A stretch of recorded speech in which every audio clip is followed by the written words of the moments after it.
Hey there! Stay logged on to your number one award-winning online radio station, Hafak Online Radio, the radio for the society.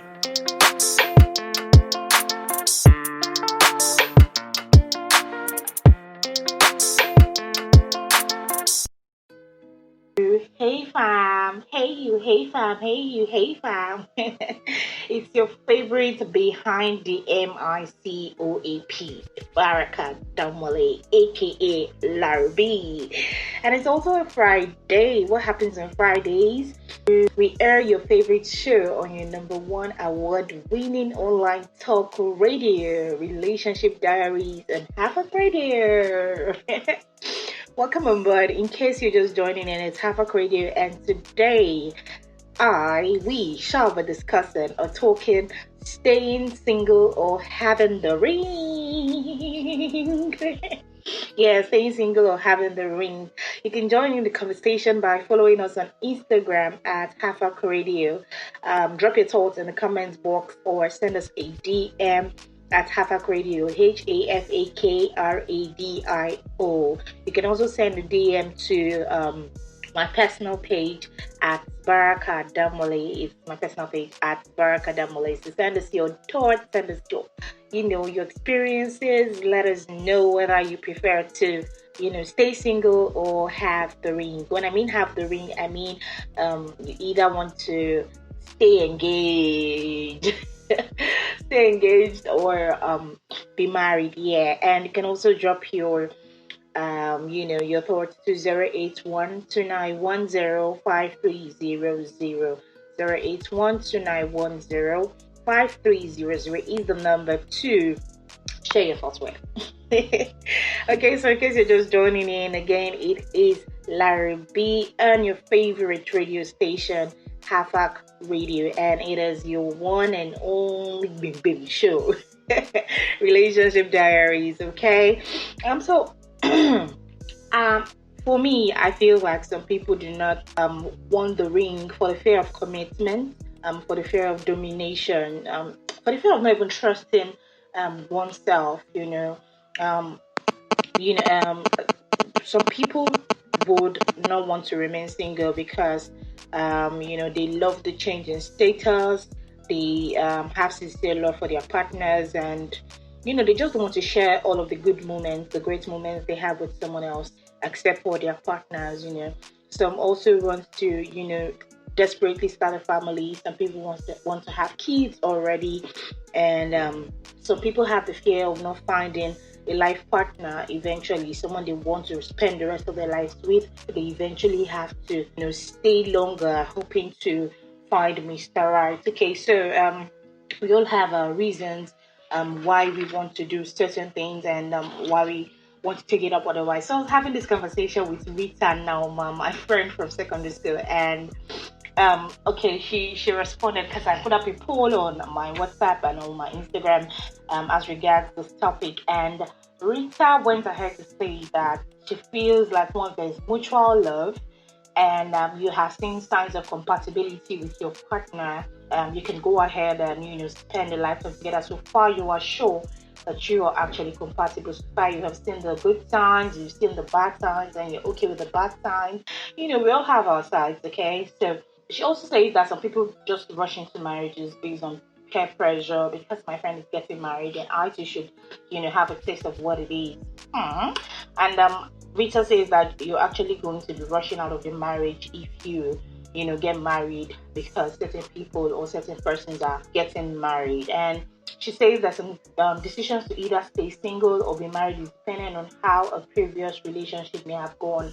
So, but she doesn't blame some people who actually have these fears, but at the same time, she feels like you have to defeat the fears, go into the marriage if you're, you've worked on the compatibility and that you have mutual love, respect, and for each other, and go into the marriage trusting God, trusting you, and trusting your partner as well. Then Rita shocked me. Yeah, she shocked me.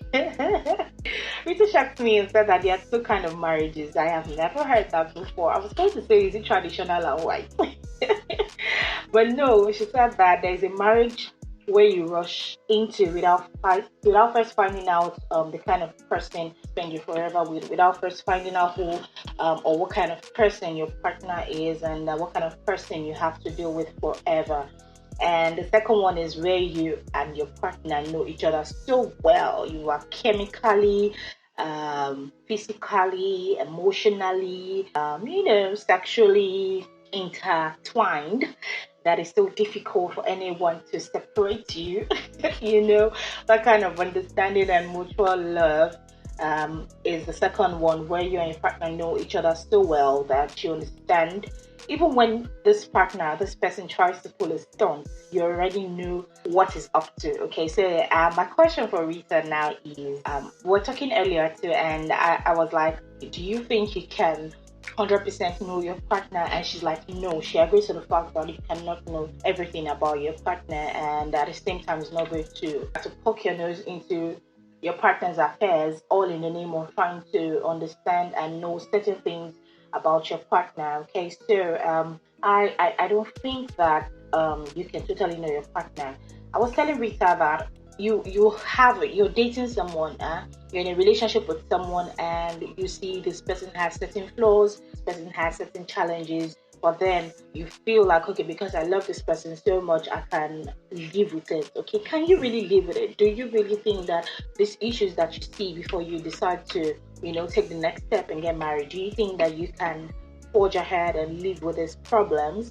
Because I see people, they're dating and then they see A, B, C, E, certain things that they don't like, but because they are blindly in love with their partners, they feel like should still go ahead and have the relationship and get married anyway.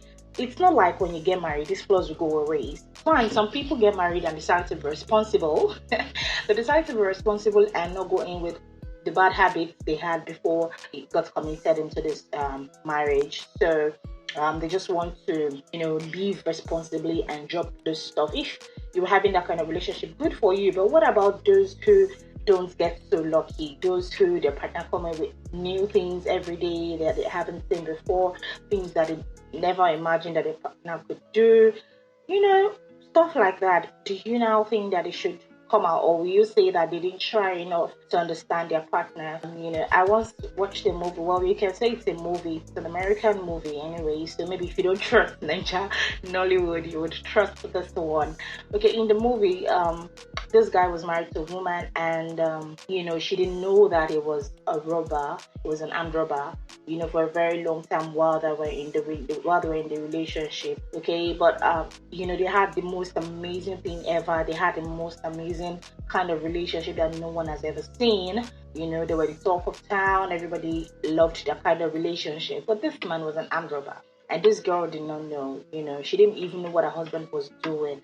Well, that is very stupid enough, because one of the things that you would ever have to ask your man is what he does for a living, okay? Even before you started on your first date out, the first thing you ask is, okay, so what do you do? That's like a normal question, okay? So maybe he lied to her.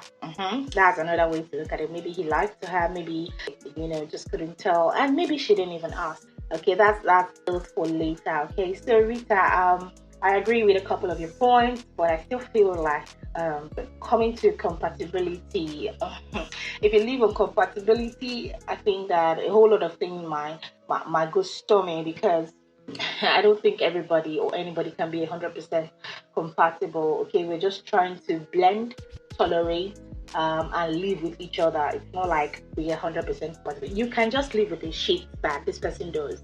You can live with the good things that he does, and you can also live with the troubles and the problems that might accrue. You have a boyfriend who bedwets, for example, and you feel like, okay, I can wash the bed sheets every day. Because I tell you, you will wash the bedsheets when you get married. He's not the one who will wash the bedsheets, except he wants to do it. For a man who has to wake up as early as 3 a.m., 4 a.m. to leave for work, you have to wash the bedsheets he has peed on. So are you ready to take up the problem and join him in the journey and wash the bedsheets for as long as he continues to pee till till death do you part? Okay, so that's a question for you to answer in your head. Okay, so which will you prefer?